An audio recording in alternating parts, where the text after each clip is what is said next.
should I feel discouraged? Why should the shadows come? Why should my heart feel lonely, longing for heaven and home, when God's love is my portion, my constant company? His eyes are on the sparrow, and I know He watches me. His eyes on the sparrow, and I know He watches me. Let not your heart be troubled. These tender words I hear, and resting in the silence, I lose my doubts and fears. Though down this road I travel, one step at a time's all I see. His eye is on the sparrow, and I know He watches me. His eye is on the sparrow, and I know He watches me. I sing because I'm happy. I sing because I'm free. For His eye is on the sparrow, and I know He watches me. His eye is on the sparrow, and I know He watches me. Whenever I am tempted to let the clouds block the sun, when songs give way to sighing, when all of my hope seems gone, I go into the silence. From care I am set free. His eye is on the sparrow, and I know He watches me. His eye is on the sparrow, and I know He watches me. I sing because I'm happy. I sing because I'm free. For His eye is on the sparrow, and I know He watches me. His eye is on the sparrow, and I know He watches me.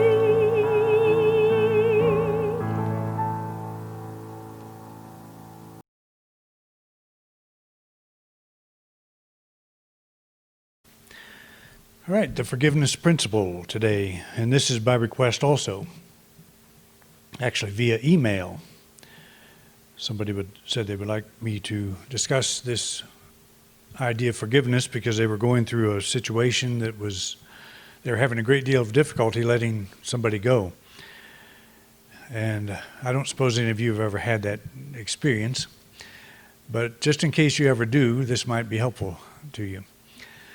I think one of the biggest challenges that we have is other human beings. It's relationships.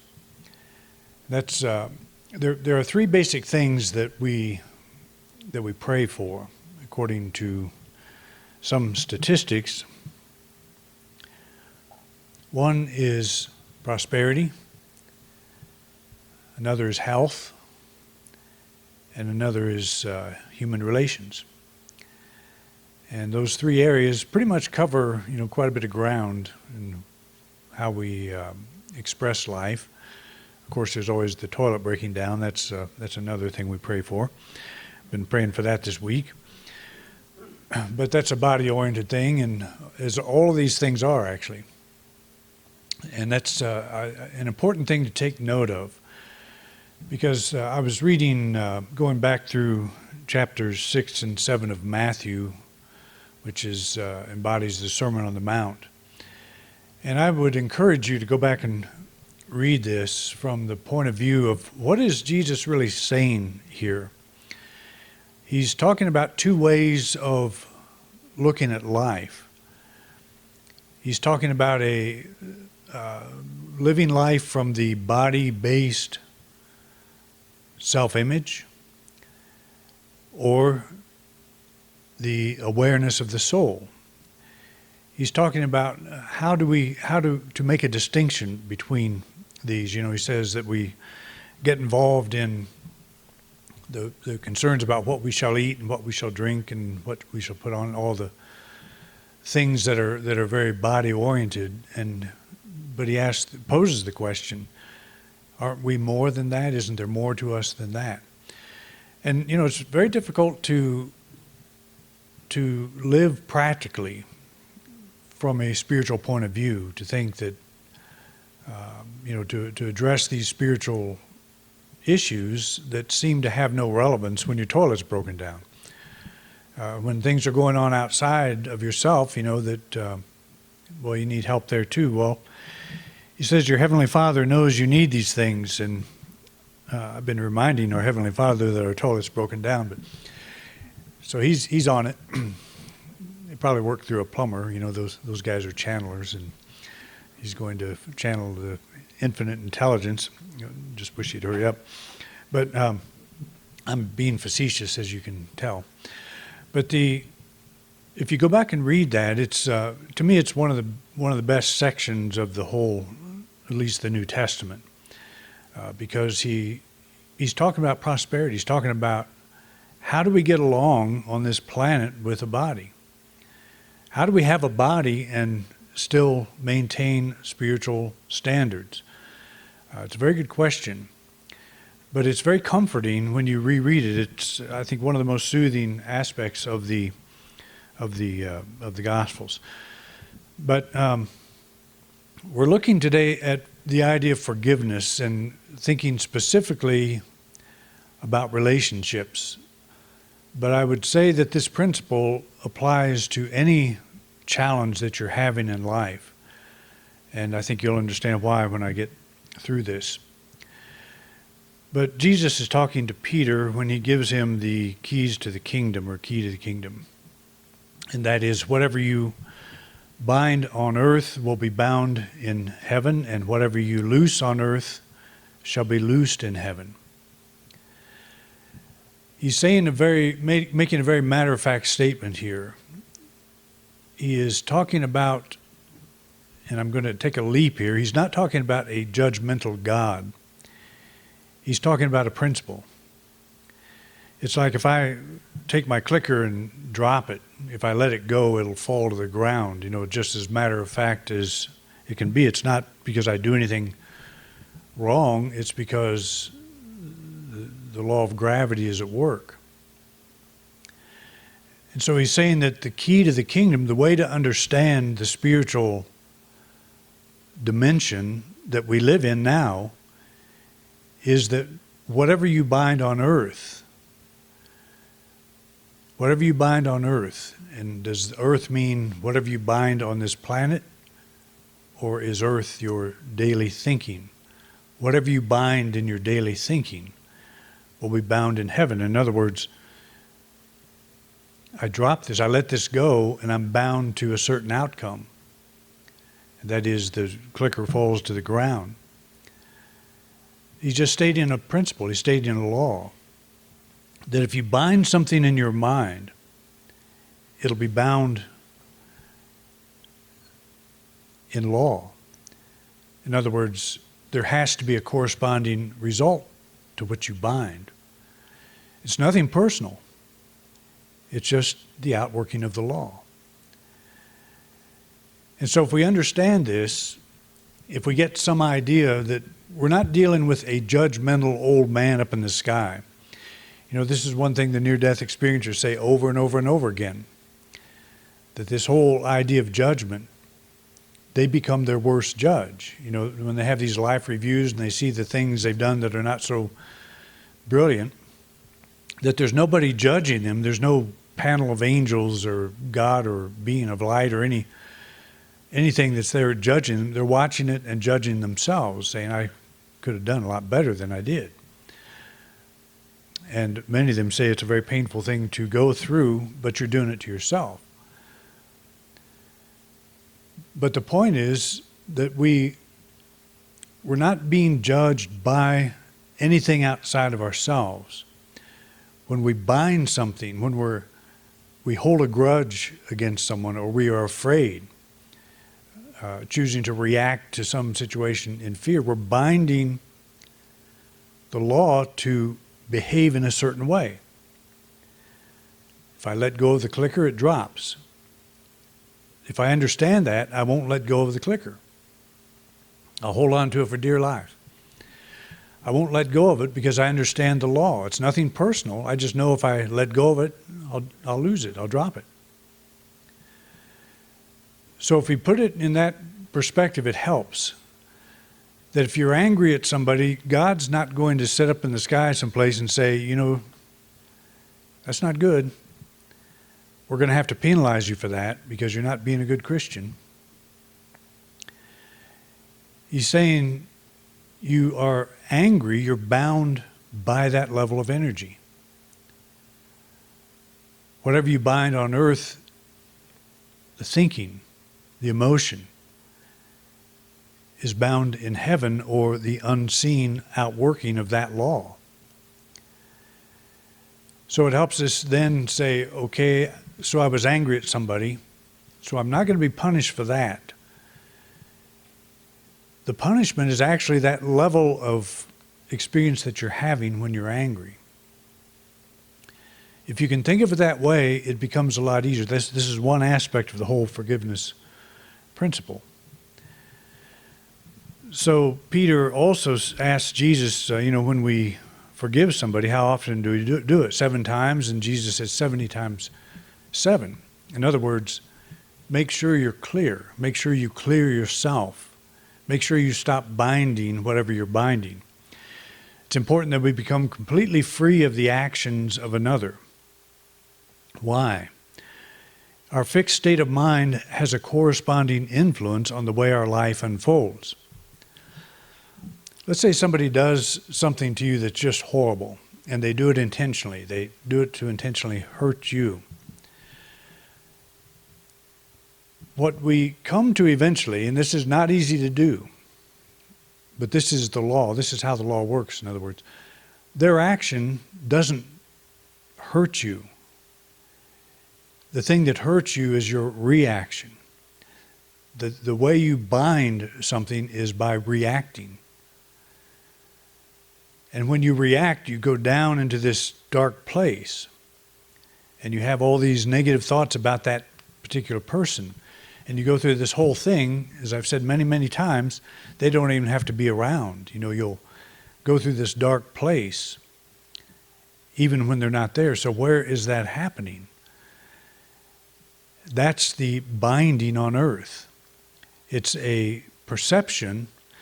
And we're not condoning the actions, the negative actions of another, and we'll talk about that in just a minute, because that's a big mistake people make. Is they think forgiveness means whatever you did to me is just fine. You're a good person and all that. They may not be a good person. We're not saying we have to acknowledge that. We're looking at how we are responding. That's the only thing that we really have control over, is how we respond. Whatever we bind on earth is bound in heaven. In other words, we set in motion a certain outcome. So you just go home and you're thinking about this person, how badly they treated you, and the more you think about it, the madder you get, and it's just, the further you go down, the more you're bound to that state of mind, and you can actually expand it to the point where it's almost impossible to get out of it. So that becomes your experience. And I say your, I'm talking about all of us. I know exactly that process. What it is to have somebody do something and you have a reaction that takes you down to a level that you feel totally justified in reacting that way. But what we are doing is binding ourselves to a level of experience at that moment that is beneath what we really want.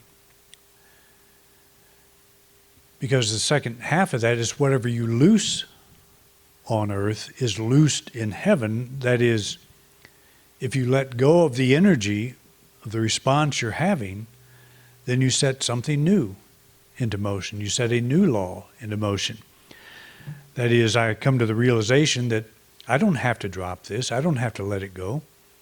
This is something that's very useful, and I want to keep it close to me where I know where it is and I can always utilize it. So I don't live in the fear of dropping it. And that's not really that good of an example, but when somebody offends you, and maybe they have done that, if you have somebody on your list at the moment, it'd be good to be thinking about them in this way. We don't like to forgive because we don't want to give people the benefit. When somebody does something to us, we don't want them to think they're okay. And that's kind of another thing to look at too. But we just think they did that to me, they're bad people, they did a bad thing and they owe me an apology, they owe me something. And we go through all this stuff where our quality of life keeps getting lower and lower and lower, keeps dropping. And it's not really hard to understand how that works. Have you ever been angry at somebody or fearful about something that you weren't sure was, how it was going to work out? And you go through this experience and you can just make yourself totally miserable? We've all done that. And that's what I refer to often as your quality of life. Whatever you're going through at that moment, that's your quality of life. And so we try to resolve things, if the apology might make us feel better or whatever we're trying to resolve. What if they don't apologize? Are we forever going to be stuck in that quality of life? That's what we ask ourselves. If we're stuck in that level, then we're binding on earth, the earth of our thinking, a principle that will work out in our life in a way that we don't necessarily like. And that doesn't mean that we're going to walk out and get hit by a garbage truck or anything like that. That something bad's going to happen. The bad thing that's happening is that emotional experience. That's the quality of life dropping.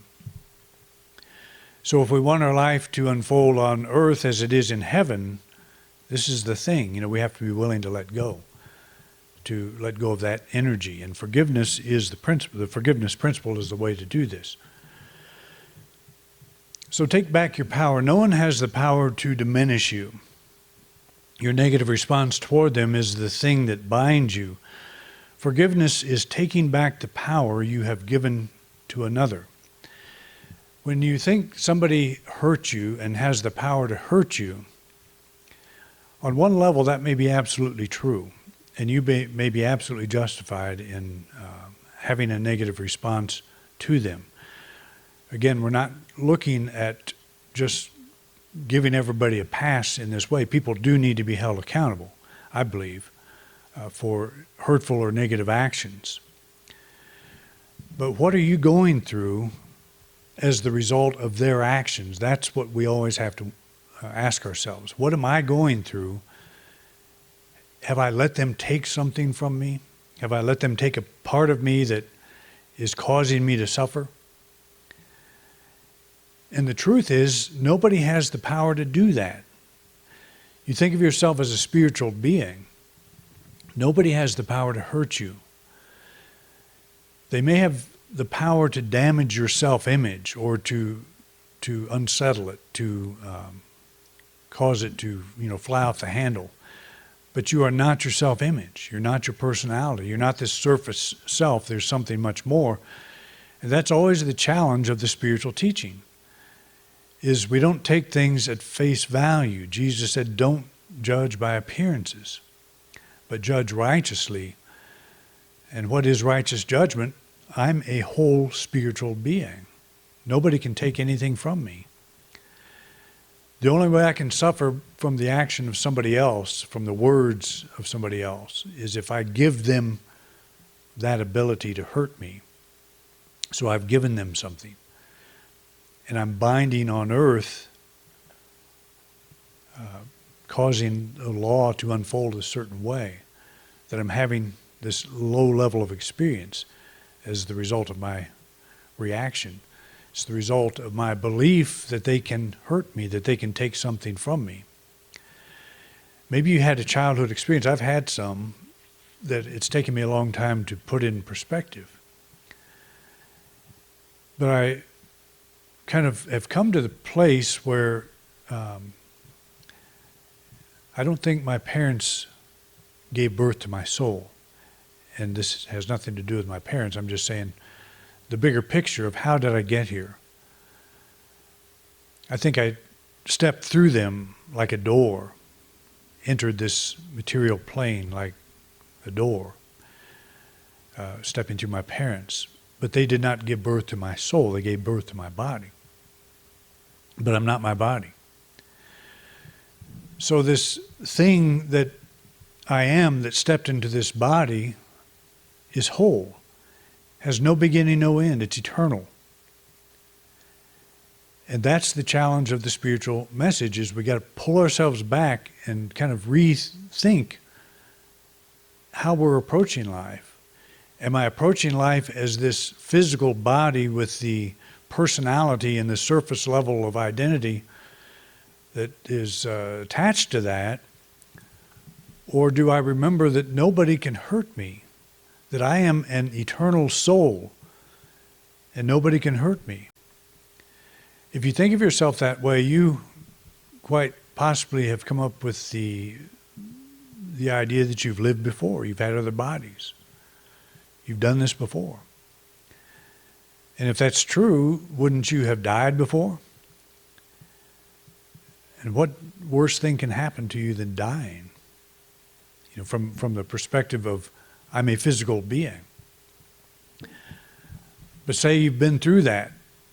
So why would you give or believe that somebody can take something from you when you've already proven, to your own satisfaction, at least I have, that I am eternal?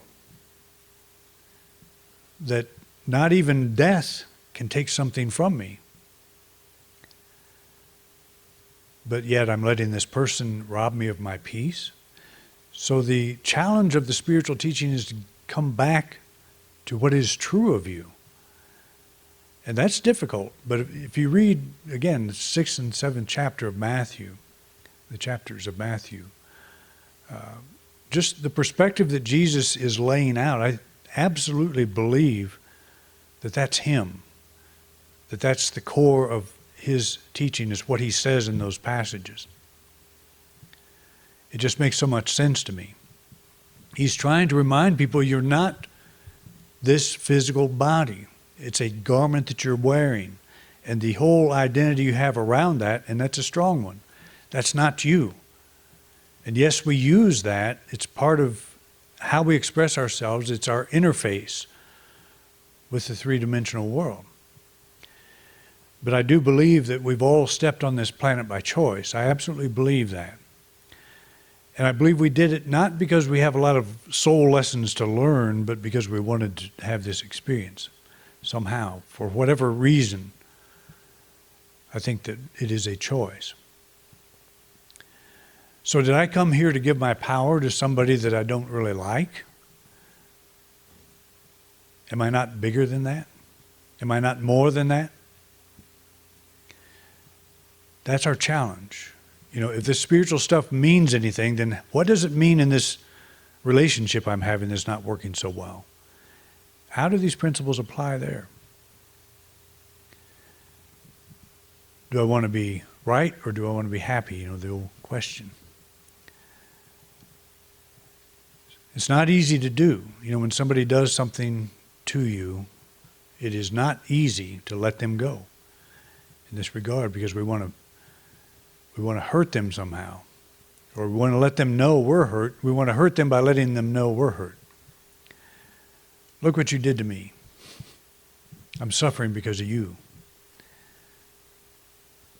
And that's, we can do that, but we're binding ourselves to a level of experience by doing so. And that's all Jesus is saying. There's a way out of this.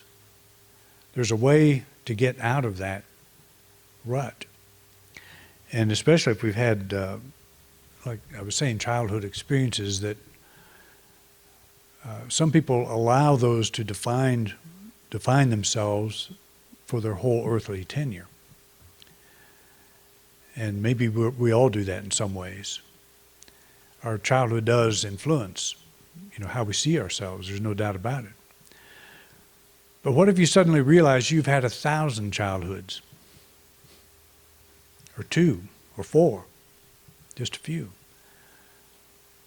What if you realize that's not you? That you came into this experience, you've had several contacts with people, some have been good, some have not been so good. But do we let that define us? Do we let that bind us to a level of experience that we don't really want? So that's what we have to keep pulling back, and that's why this way is not easy. It's not easy at all to say, whatever you did, that's your problem. How I'm reacting to it is my problem.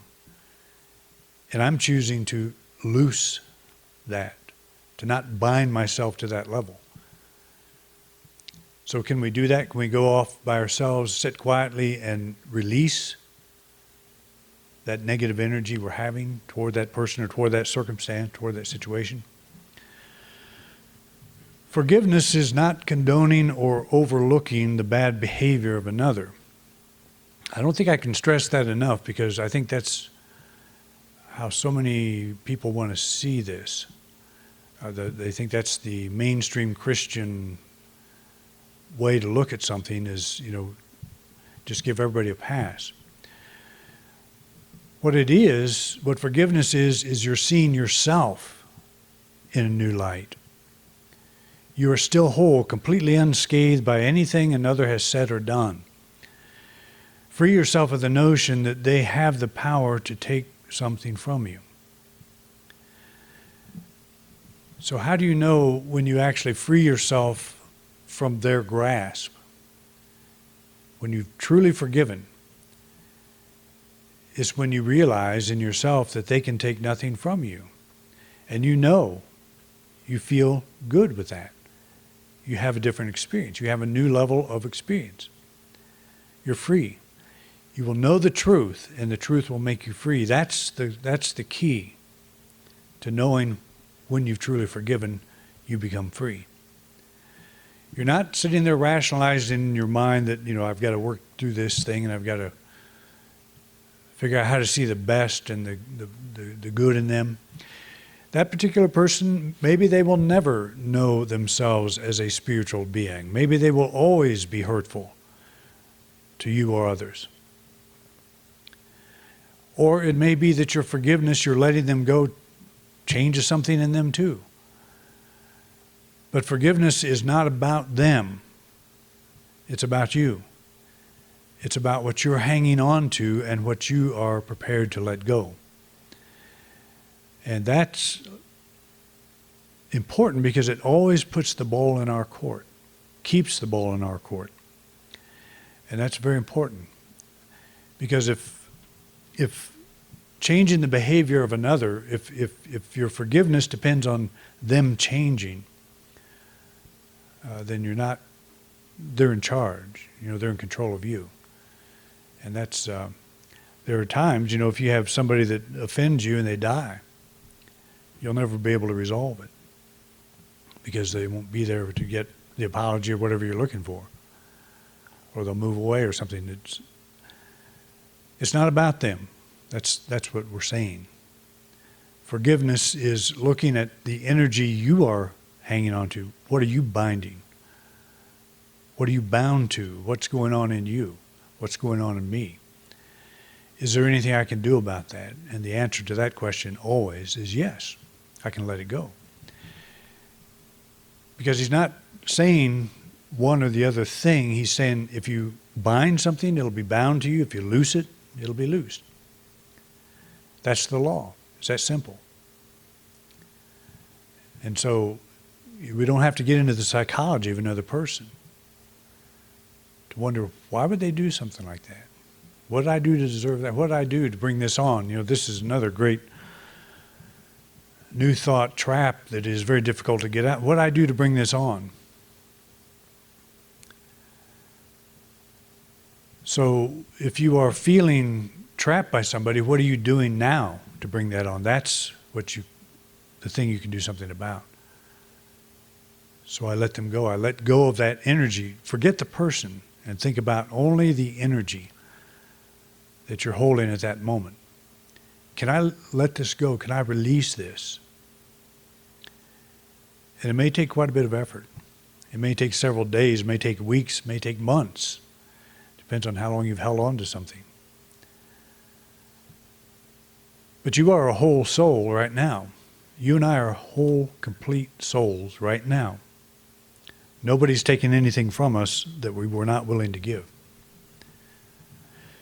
So the forgiveness principle, just to recap here, and I'm going to try to shorten my talks here. Audrey complains that her dad goes on too long sometimes. But she's been doing that for 40-some years. So. The forgiveness principle, forgiveness is about my freedom. This is not being selfish, okay? Jesus said, let your light shine. He didn't say, set a fire on other people. Make somebody else's light shine. He said, let your light shine. It's sitting in the airplane. It starts going down. Where do you put the oxygen mask on first? Yourself. Why? So you can help others. So you can be of service to others. This is the most selfless thing you can do, is to realize that forgiveness is about your freedom. Because when you are free of some offense from somebody else, don't you think you're going to treat everybody else differently? Don't you think you're going to treat them differently? If you look at them and say, I've really come to realize you have no power over me. And if you say that in your own mind and know it, they have no power over you. It doesn't matter if they're in your presence or not. If you're not afraid, if you don't feel powerless, it doesn't matter what they say or do. They don't have power over you unless you're willing to give it to them. So forgiveness is about your freedom. It's about my freedom. It's about the one that's thinking about it, about doing it. No one has the power to diminish me. I am whole and complete now. That's the spiritual principle that we want to keep coming back to. That's the unity thing that is so difficult for most of us. You've been watching a talk presented by Reverend Doug Bottorff at Independent Unity here in beautiful Grand Junction, Colorado. We would like to thank everyone who joined us here today, as well as those of you who joined us online. Thank you so much for watching. If you like this video, please like and subscribe to our channel, and be sure to share it with those you think who might benefit from this message. If this brought value to your life, please consider donating to us on PayPal. Thanks again for watching.